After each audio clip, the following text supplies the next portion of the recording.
My 17F stepmother Jane is a wonderful, wonderful woman. She and my father got married when I was 4, and she's been a rock in my life ever since. My mother was always my primary caregiver, but up until that point her relationship with my father was acrimonious and I basically never saw him. Jane was the reason they developed a stable co-parenting relationship. She encouraged everyone having a good relationship with each other and was always there to support me and my mom when things got rough. Jane was always a really hard worker. When she met my dad, he was living out of a hotel and my mother was doing everything in her power to keep me away from him because she was petty and angry that their relationship didn't work out. Meanwhile Jane had a great job, a nice house, helped my dad get back on his feet, negotiated a visitation schedule with my mom, who hated her for a long time, and made sure my dad sent us money every week because neither one of them could afford an attorney to negotiate child support payments. Jane had no reason to do any of these things, but as I got older she made it clear that she loved me as much as she loved my half-brothers who were born a few years later. I even have my own room in her house because at the time we lived with my grandparents, various boyfriends of my mom, and Jane felt that I needed a more stable environment than that. She's like the opposite of the evil stepmom. When I was 15, Jane won a big lawsuit against an airline company and got awarded upwards of $1 million. She used the money to build sizable trust funds for me and my brothers so that we would be taken care of later in life. Despite having a lot more money she still wanted to live a fairly modest life, so she paid off the house she has and has been living there ever since with my dad. Sure, she bought a new car and they went on a nice vacations, but she didn't blow all her money on stupid things, which I respected. About a year ago, things started getting really weird. Whenever I saw Jane she seemed to look sicker and sicker, but no one would tell me or my brothers why, even though I know they knew. All we knew is that she was at the hospital a lot. Around the same time, my mom has been coming around my dad a lot more and acting really strange, basically like she was trying to romance him. Whenever Jane was in the hospital my mother would insist on spending the night at their house and playing mom to my brothers, which was so weird to me because she never liked them or Jane. She'd be the perfect little housewife and my mom is not like that at all. It was super fake. Worst of all, my dad started falling for it. I'm not stupid, I'm pretty sure they were sleeping together. I tried to shield my brothers from it, but they're not dumb either. I tried talking to my dad too, but he insisted it wasn't like that. Then a few weeks ago, my mom started talking about all the places she'd like to visit, how she wanted a new car and was looking to invest. Which is weird because my mom has been a bartender her whole life and has lived paycheck to paycheck since before I was born. She was acting like she was about to get a lot of money, which started to make me really suspicious. Between Jane being sick and my mom acting all nouveau riche, I had a lot of questions. Finally I decided to visit Jane in the hospital and ask her about my trust fund. I found out that if anything happened to her, that my dad would inherit all the money including full control of the trust for me and my brothers. She asked me why I was so interested in the trust fund, so I told her what's going on with my parents and how my mom has been acting with my dad. I didn't want to, but after everything she did for me, she deserved the truth. It really hurt me to break her heart like that, especially once I found out that she was basically in hospice at this point because of irreversible kidney failure. She's only got a few more months. We both cried so much. Then, 2 days ago everything came to a head. My mom stormed in furious and started arguing with my dad. Apparently Jane met with her lawyer and changed the trust so that my dad would get nothing and all of the trusts would be controlled by my step-aunt. She demanded to know how Jane found out about their relationship and I came out and told them that I told Jane everything. I told them that if they wanted to play stupid games they would win stupid prizes and that I wasn't going to let them screw Jane over after all the help she gave my family when she didn't have to. My mom slapped me and my dad just looked so defeated. Then my mom told my dad that she didn't really love him, that she was just pretending to so he would marry her and she could get all of the money. The worst part about it is that my brothers witnessed the whole thing and now on top of their mom dying they have to deal with a cheating dad and his vindictive ex. Our whole family is in ruins and I feel like it's my fault even though I know it's not. Yesterday I visited Jane again and told her about the fallout. She apologized and said that she had to dissolve my trust fund to make sure my mother didn't get a hold of the money, but that as her oldest I will inherit the house/property after she is gone and that's worth more than the other 2 trust funds combined. My father won't get anything because she's going to divorce him before she dies, and honestly I'm happy for her. She made me promise to take care of my brothers and told me that once I turn 18 this summer I can kick my dad out of the house if I want to. And I fully plan to do that BTW. I haven't talked to my dad since and I can't even look at my mom. I can't believe they would conspire to do this to Jane after all this time. Just proof that they deserve each other and I'm embarrassed that they're my parents. Once I turn 18 I'm going to cut my dad out as much as I can and cut my mom out completely. I hope she rots. Meanwhile I'm going to try and be at the hospital as much as I can until Jane passes away. Anyways, I just needed to vent. I'm really messed up about the whole thing and I feel super betrayed, although I can't even begin to imagine how Jane feels. I'm gonna be so fed up when she dies. I can't even think about that right now. But at least she's not surrounded by people who just want to bring her down. Update 1. Jane is still alive and doing surprisingly well considering the circumstances.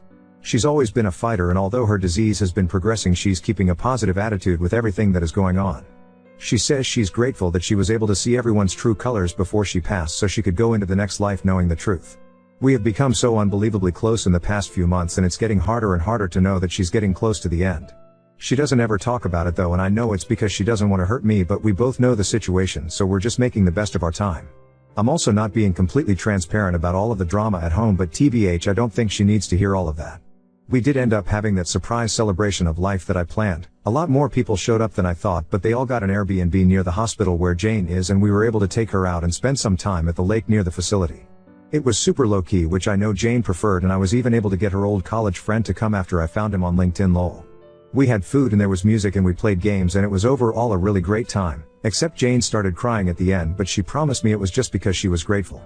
My brothers are also doing okay. My aunt, Jane's sister, is currently paying for them to go to therapy and they've become a lot more open about talking about the situation. They just turned 13, but a lot of the time it feels like I'm talking to actual adults lol. They've become really independent lately, in a good way, and aside from me driving them places, I don't really have to do much for them anymore. Their grades aren't super great, but they're not failing, and considering the circumstances it could be a lot worse. They still hang out with friends, and I'm keeping an eye out for like depression symptoms and stuff. The situation with my mom is as funny as it is embarrassing TBH. She spent a few weeks ignoring us, and then she tried to crawl back into my life, basically begging me to let her move in because her lease is about to expire and she is now air to go. That convo went about as well as you'd think, and she ended up calling me an ungrateful b/, and that I couldn't just ignore her because she's my mom. I told her to get out of the house before I call the cops and to go back to my dad, who at that point was only coming home every few days to check on us and grab some clothes. After that she tried coming by a few times, and when I wouldn't open the door she would lose her mind and start yelling through the neighborhood. After 3 instances of this I finally called the cops, but because I'm 17 they told me there's a possibility that I would have to go home with her since technically I'm a minor and need to be with the custodial parent. I told them no way because I was the only one watching my brother's ATM. That led to a whole thing where after a few hours my dad basically showed up and I was allowed to stay there because there was finally an adult present, and I'd basically lived there for over a year. After that the cops firmly told my mom that if she keeps showing up and causing drama, my neighbors confirmed that she'd been there a few times screaming, that they would arrest her for trespassing since technically it was Jane's house and not hers. She left and hasn't tried coming to the house anymore, but for a while she would call me constantly telling me I owed her and all kinds of stuff. She's now blocked on everything, and anything she needs to say to me gets filtered through my dad. As for my dad, well, since he's basically required to be here for another 2 months until I turn 18, we've basically just avoided each other. It's not too bad though, because I've been heavily relying on guilting him for everything to get my way. For example, he was going to contest the divorce, but I threatened to kick him out when I turn 18 if he does that, so he just signed all the paperwork for a quickie divorce and is basically doing whatever Jane tells him to do. I don't openly disrespect him or anything. He's still my dad, but I've made it clear that I have no intentions on doing anything he says ever again, and he doesn't fight me on it. Most of the time he's just in his room, and sometimes he'll go back to my mom's, but only for a day or two before they argue and she kicks him out again lol. I haven't decided whether or not I'll kick him out yet, and we haven't talked about it either, so I'm kind of playing it by ear. As for me, I'm handling everything as good as I can. I found a new job where I make a little more money, so I've been focusing on saving as much as I can and just being there for my brothers. Between working in school and visiting Jane, I've been so busy I haven't really had time to really stop and think about everything, but I know it'll come. One of my friends has really stepped up and helped me manage everything, and I'm super grateful to him for being there for me and my brothers, so we'll see how that goes. Update 2. As many of you may already assume, Jane passed away early fall of this year. It was very traumatic and sudden, but the silver lining is that she exceeded every doctor's expectation for her life, and when she did go, she was surrounded by family, including me, my brothers, and my dad. She was on palliative care and felt no pain except for a brief moment right at the end, and we are all very grateful for that. Towards the end Jane was physically pretty much done, but her mind was as sharp as ever. I took the advice of many of you here and recorded some voice notes for my brothers. I originally wanted to do video, but by the time we were able to do it we both decided they didn't need to remember her wrapped in tubes and in a hospital gown. She also wrote many letters for her friends, family, and even for me to open when I reached certain milestones. She gave me one to open right after she passed away, and while I won't share too many details, I can say with absolute certainty that she is and forever will be who I consider my mother without question. It was very emotional for everyone, and although it has been a few months I am still very heartbroken about her no longer being with us. She was a kind, gentle woman, and in my heart she is who I aspire to be. My brothers are obviously very hurt about our mom dying, but just like before they are taking it surprisingly well. They are still going to therapy both together and separately, and we have a lot of conversations whenever they feel like talking. We've always been close, but I feel like we're closer now. Even though I work, we hang out as often as we can, and I'm doing everything I can to be the support that they need. They don't know it, but I definitely need them as much as they need me because they're the only ones I can really talk to about anything. Ironically, now that our family glue is gone, we're pulling together stronger than before. My dad and I mended the fences, so to speak. We went to a few therapy sessions together where he took full responsibility for his behavior, and I've forgiven him as much as I can, especially since he eventually started doing everything he could to be there for Jane at the end, even though they still went through with the divorce. He's still living with us and things are a little tense, but they're much better than before. He's my dad and I love him, but he was also broken by Jane's condition and he wasn't able to cope in a healthy manner. Her dying really brought some light into his eyes, so to speak, and now he's really stepping up to be the man he was supposed to be. A lot of people commented saying too little too late, but again, he's my dad and for my own mental health I have chosen to forgive him. As far as I know, my bio mom pretty much vanished off the face of the earth when I turned 18. She tried a few times to convince me to let her live with us, but I wasn't having any of it. Even my dad told her he's officially done, and after we all blocked her on everything, she stopped reaching out. She doesn't have any relatives who talk to her, so I don't have to worry about that, but I did hear from people who follow her on Facebook that she has a new boyfriend that she's living with. I don't want to stalk her or anything, I really don't care. She hasn't come to me with any kind of apology, so TBH she can get bent. It's a little hard for me to think that she'd just walk away the second I turned legal just because she didn't get any of Jane's money, but oh well, true colors and all that. Guess 18 years was too long to pretend to care. I'm just so angry with her, I don't want anything to do with her anymore. Maybe that will change one day, but I'm not holding my breath. As for me, I'm doing pretty okay. I decided to take a year before I start college to handle all of this bullshit, and I'm still at my same job, so I'm saving up money wherever I can. My friends have all been great supporters and I'm so grateful for everyone, especially you Reddit folks, who have been checking in on me and making sure I'm okay. I'm taking things one day at a time, and that's been working great to keep my focused. My goal is to go to college next year and study journalism, but I'm playing it by ear. I can always go back to school, but right now my family needs me, and if that takes longer than a year, then so be it. Now on to second story. Wife repeatedly postpones intimacy due to exhaustion, leaving me alone in frustration, battling urges like a PRN addict seeking relief. My wife does a physical job. She has a lot of demand on her body. She is still breastfeeding our baby, she does hours of physical labor every day, and by the end of the day she is beat. I've tried to be understanding, especially having an almost 2-year-old, and not bother her for sex. She's never been the most sexual person, and as the years have gone on, her libido dwindled a lot. She preferred to just offer head as often as she felt like it, which worked for me. But now it's months in between. It's causing me to fall back into porn, which I hate and makes me depressed and shameful. We've talked about it 100 times. I don't like when I start to come off as whiny, so I try to be calm and reasonable, but I have needs. She has agreed to at least try, even one a week or once every 2 weeks.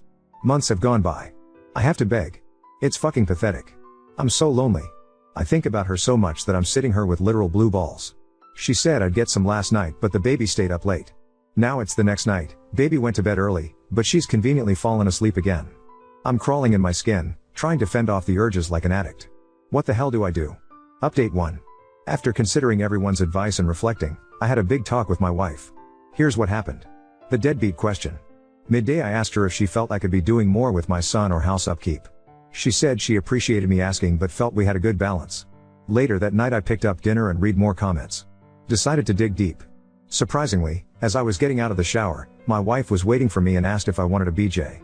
She'd known I was wanting since Wednesday, but this was the first good moment with baby sleep and no massage work earlier in the day. I too, LD her everything. Apologized for not giving more non-sexual intimacy. Apologized for sometimes feeling frustrated and piling onto the demands for her. Asked if she was feeling okay in her own body. Surprise for me, she wasn't. She had something going on with her body that I didn't know about. So she's going to see a doctor about that thing. I asked her if she found it gross and off-putting that I would ask for head in these tiny windows when the baby is asleep.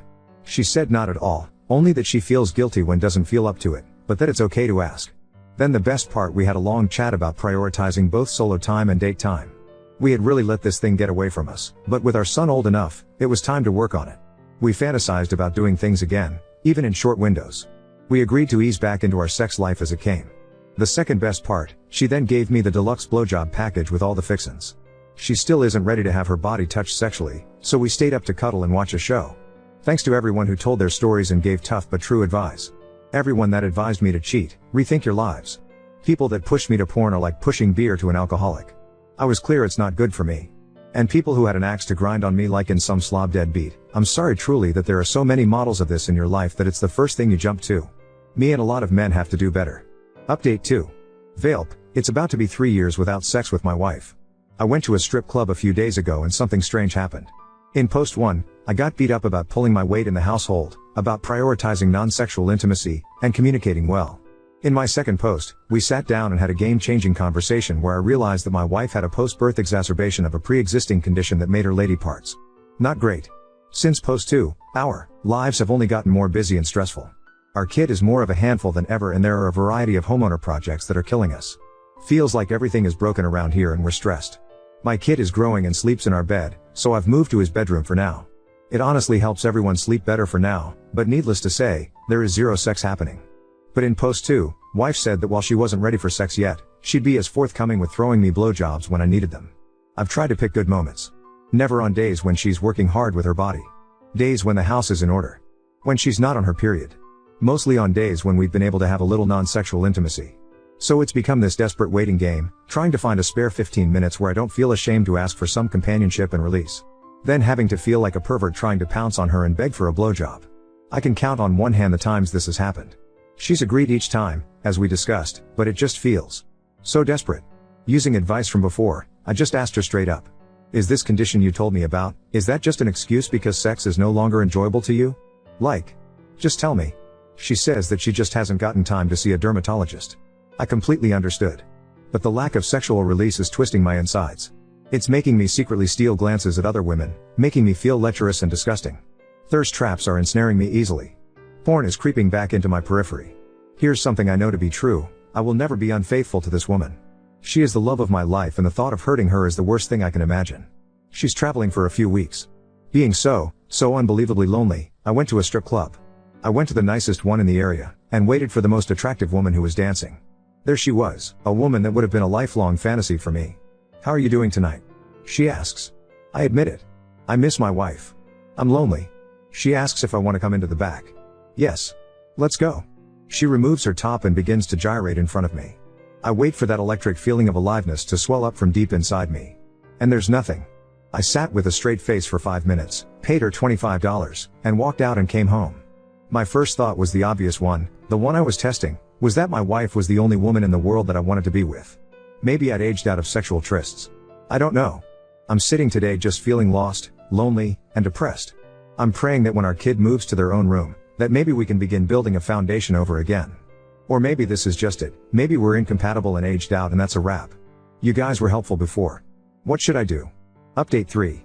It's been 3 years and I've had sex with my wife precisely once. She did see a specialist after a 6+ month wait. Turns out she has a few health problems going on. One is so scary that we sat and cried when she told me. Despite that, on my birthday this year, we went out for a dinner and show and stayed in a hotel room with our kid at a babysitter. To my surprise, she came into the hotel wearing new lingerie. She's not the most sexually expressive person, being a victim of sexual assault in the past, so this was like a big deal.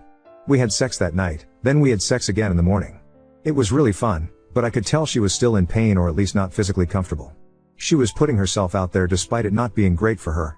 I was torn between enjoying myself but wanting her to also be okay and enjoy herself. I offered her oral sex or a massage. She didn't really feel up to that. I think she really, truly feels not healthy in her own body. So, things are still not amazing in our sex life. But for everyone telling us that our marriage is dead or that we are headed toward cheating, I really don't think you understand what it means to love someone with every fiber of your being. Do I wish we had more sex? I do. But would I trade that for spending every day by her side, raising our kid together, holding hands while we watch movies?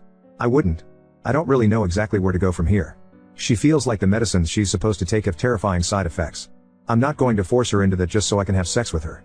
Yes, she's still tossing me maintenance blowjobs, but it's like once a month now. Our lives are super busy. I don't want to pile on her after an exhausting day of work. I'm going to talk to her about once or twice a week, but it really is hard. Between waking up to walk the dog, make breakfast, get the kid to daycare, work our days, clean the house, make dinner, pick up the kid, bath time, bedtime, and any spare time for personal projects, it's just fucking exhausting. So, who knows what to do now?